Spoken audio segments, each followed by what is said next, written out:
Une question qui est souvent posée, c'est quelle est la différence entre météo et climat?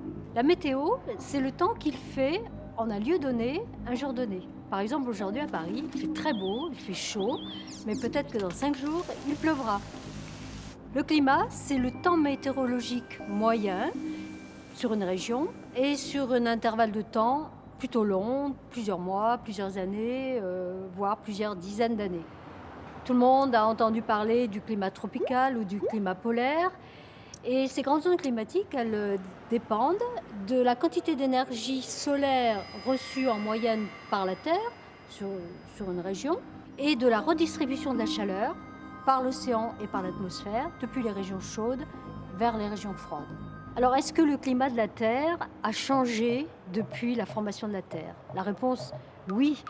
Le climat de la Terre a connu des grands changements, des grands bouleversements. Par exemple, il y a 100 millions d'années, du temps des dinosaures, la planète était beaucoup plus chaude qu'elle n'est aujourd'hui.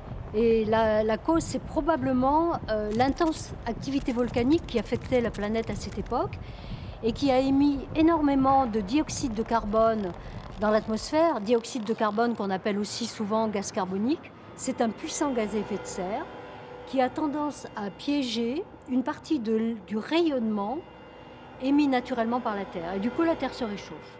Alors, qu'est-ce que c'est que ce réchauffement climatique dont on parle tant aujourd'hui? Depuis 1 ou 2 siècles, l'homme puise son énergie des ressources fossiles, le pétrole, le charbon, le gaz naturel. Il s'en sert pour produire de l'électricité, pour se déplacer, pour se chauffer. En brûlant, ces combustibles fossiles émettent du dioxyde de carbone dans l'atmosphère. Alors, il faut savoir que le dioxyde de carbone existe à l'état naturel dans l'atmosphère en très petite quantité et crée un effet de serre naturel qui est en fait tout à fait bénéfique pour le monde vivant et pour nous les humains.